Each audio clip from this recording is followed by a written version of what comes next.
Hey, friends, I'm Otis Gibbs, and this is my buddy Chuck Mead. He's going to share some stories about hanging out with John Prine and Todd Snider. We met John Prine on the very first European trip we ever did. We flew over to Oslo, Norway to play this festival called Down on the Farm that went for many years. It was great. And like the Derailers were over there. Our first records were out, and it was headlined by John Prine. I think the old 97s were playing too. And John Prine was there. He was the headliner. And they lost our luggage. Or they lost my luggage. That's right. I didn't have any luggage. And so like the label woman was like giving me t-shirts. I still had like a show date jacket on the airplane. So I could still do a show. And I had my guitar. So we could still do a show. And the luggage showed up in London. It was no problem. And it was my fault because I was taking some vintage luggage that the handle broke on and sat here in the airport in Nashville because the handle was broken. You get a new fucking bag, dude, okay? Don't be so vintage. Anyway, so we're in Oslo, and this Down on the Farm was like outside of Oslo, I don't know, maybe an hour and a half, 2 hours to get there. And we were all just giddy excited, but also jet lagged, just kind of feeling, the sun never goes down. Oh, Jimmy Dale Gilmore was on that too, and Fred Eaglesmith. Because they were in the bar. Every time we walked into the hotel, those two guys were at the bar. And no matter what time of day it was. And it was great. And we got along great with those guys. We had a few beers with them. But I went upstairs into my room and there was a knock on my door. And I opened up the door and it was John Prine. And I'm like, hi, John Prine. What are you doing? He goes, I just wanted to say, I really like what you guys do. And would you autograph my CD? And he had Live from Roberts. And I'm like, I'd be happy to, John Prine. What do I do? Like, what do you do to that? Yeah. And he stayed there and we chatted for a second. And then I said, well, thanks. And he's like, well, I'll see you around. We're going to be playing the show and everything. Okay. And then I never saw him again. I saw him play, which was always like incredibly surrealistically moving. But it's like, I really wish I could have, pursued that a little more. And, there's a lot of those things that we had access to back in those BR days, but we were so stupid and up our own asses that we didn't take advantage of it. I could have said to our manager, Barry, Bazza, can you get me a writing appointment with Waylon Jennings? That would have happened, but I didn't. And this is one of those things. It's a great regret of mine because, John Prine is one of those people that surpass almost everybody. He's one of those people that have just a little bit more alien DNA than the rest of us, like Bob Dylan, like Willie Nelson. Those guys, they're more alien than we are.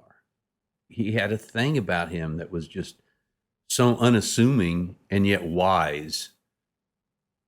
And, he's not like number one smash hit mega superstar, and yet he is. And plus, our management company was in the same like little strip on Music Row as Oh Boy Records. So,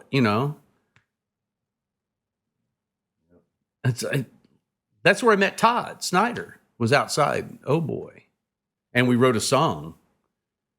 Dope is dope and you're high up on it. Dope is dope, and which is a story that Dave Rowe used to tell. And it's actually, you can use this part. Yeah, so Todd and I wrote this song, in the afternoon, hanging out one day, because we both heard this story. Our friend Dave Rowe, who for many years played bass with Johnny Cash, and he played with Jerry Reed, and he studio guy, like he's a real guy. Dwight Yoakam. Well, anyway, he was telling us about this songwriter friend of his that got divorced in his 40s and had to move back in with his mom.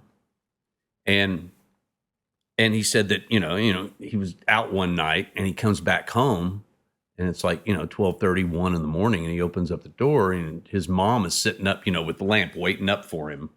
The lamp's on. He's like, "Mom, what are you doing up?" She grabbed this bag of pot that she had found in his dresser drawer and says, "I found your hair." And he's like, "Mom, that's not heroin. That's marijuana." And she said, "Dope is dope, and you're up on it." And we'd always heard that, and we ended up making a song out of it because we both knew the story.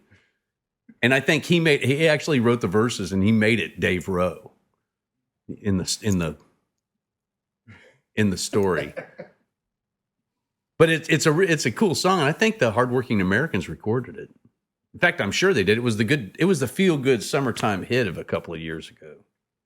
Dope is dope, and you're high up on it. How did you meet Todd? I was out there on the road. Actually, I didn't meet him for a while. We knew who each other were, but we never did hang out. It was like notes passed at hotels, playing the same festival on different days, that kind of shit. Even though you live in the same. Even though we live in the same neighborhood, he lives like 3 blocks away from me, a little more than that, really, at the time. And I think I met him out in front of Oh Boy there on Music Row, because our management company was right next door, and our publisher, where I wrote, was right down the sidewalk from one another. And I think that's where we first met. And then we didn't really start hanging out till, maybe 10 years ago or so, which is odd because I love that guy like a brother. He's one of the best. I cover him, man. He's like, we decided a couple of years ago that if either of us came in bursting in the door saying, "The cops are after me, you got to hide me," it would be like, "Okay, what'd you do?" You know what I mean? Yeah. I cover him. Hell yeah.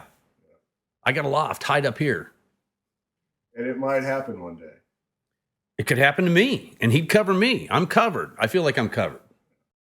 If you enjoyed this video and you'd like to see more like it, subscribe to my channel, click the like button, and tell me down below what your favorite Todd Snider song is, and I'll see you somewhere down the road. Much love to you.